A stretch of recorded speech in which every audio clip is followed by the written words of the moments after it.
성막 9번째 강의로 분향단을 다룹니다. 분향단에서 다룰 주제는 지금도 기적이 일어나는가? 입니다.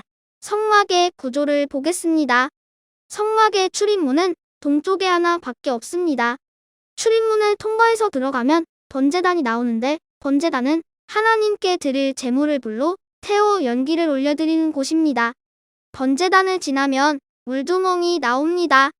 물두멍은 물대야로 제사장들이 떡을 교체하거나 금 등대에 기름을 채우고 죄를 치우기 위해 성소에 들어가기 전에 손을 씻는 곳입니다.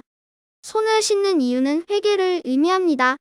번제단에서 죄를 용서함 받았더라도 여전히 생활 속에서 죄를 짓기 때문에 그 죄를 회개하는 것입니다.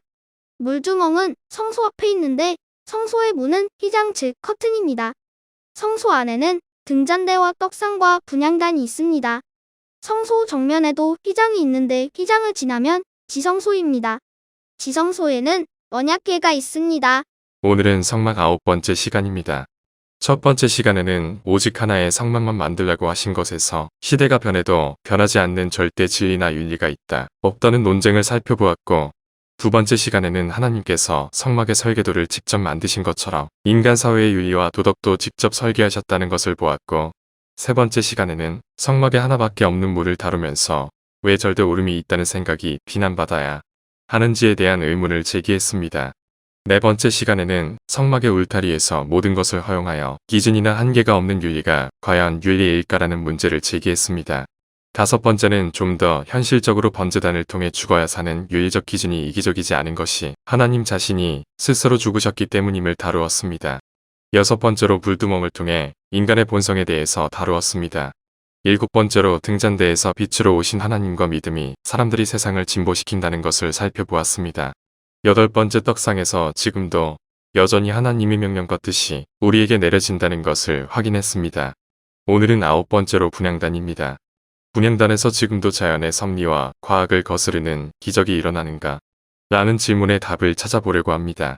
출애굽기 31-11년은 분향할 제단을 만들지니 곧 조각목으로 만들되 이 길이가 한 규빗, 너비가 한 규빗으로 네모가 반듯하게 하고 높이는 2빗으로 하며 그 뿔을 그것과 이어지게 하고 3제단 상면과 전후, 좌우 면과 뿔을 순금으로 싸고 주위에 금테를 둘을 찌며 사금테 아래 양쪽에 금고리 둘을 만들되 곧 그 양쪽에 만들지니 이는 제단을 외는 채를 뺄 곳이며 오 그 채를 조각목으로 만들고 금으로 싸고 육 그 제단을 증거궤 미속죄소 맞은편 곧 증거궤 앞에 있는 휘장 밖에 두라 tuk주소는 내가 너와 만날 곳이며 7. 아론이 아침마다 그 위에 향기로운 향을 사르되 등불을 손질할 때에 살을 찌며 8. 또 저녁 때 등불을 켤 때에 살을 찌니 이 향은 너희가 대대로 여호와 앞에 끊지 못할지며 9. 너희는 그 위에 다른 향을 사르지 말며 번제나 소제를 드리지 말며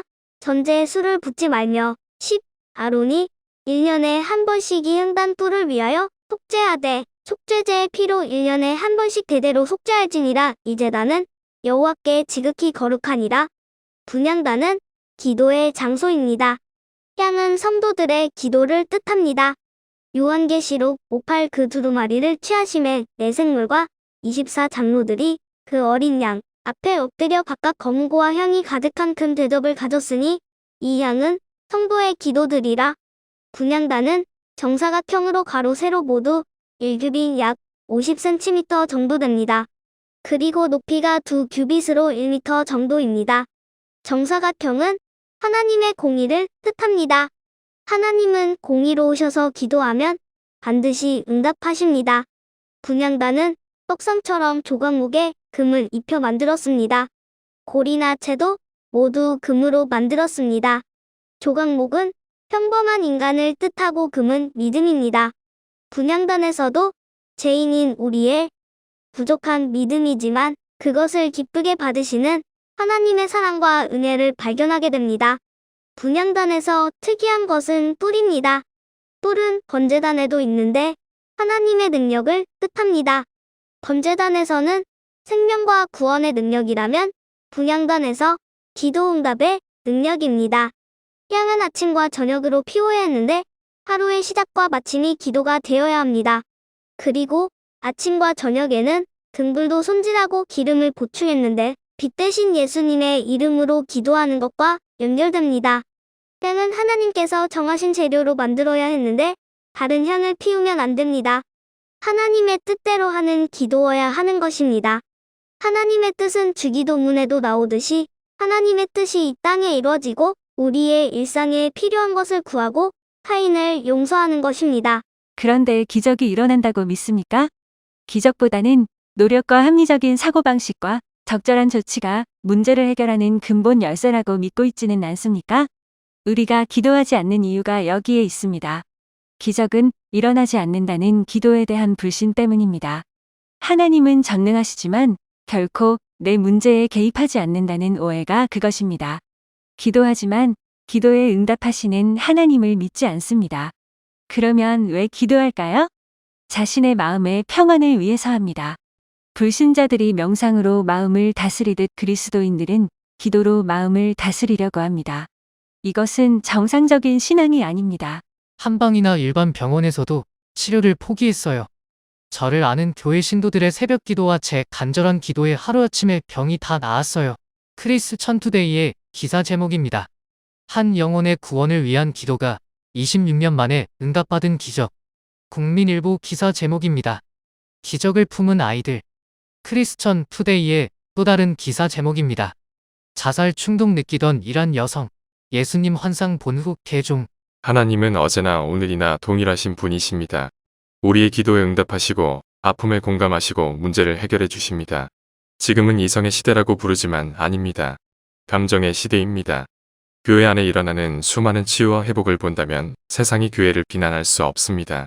이성이 아니라 교회가 무조건 싫다는 감정으로 교회와 그리스도인을 보기 때문에 교회를 무조건 비난하는 것입니다. 교회 안에 문제가 없다는 것이 아닙니다. 어쩌면 그들이 비난한 것보다 더 많을 것입니다. 그러나 타종교는 어떨까요? 종교를 떠나 일반 기업이나 조직은 어떨까요? 교회보다 더 나을까요? 아닙니다. 여전히 교회가 가장 인간적이고 평등하며 따뜻합니다. 세상이 교회를 비판하는 그 내용은 우리가 귀담아 듣고 회개할 것은 회개하고 고칠 것은 고쳐야 합니다. 그러나 전능하신 하나님의 믿음마저 포기해서는 안 될 것입니다. 기적은 지금도 일어납니다.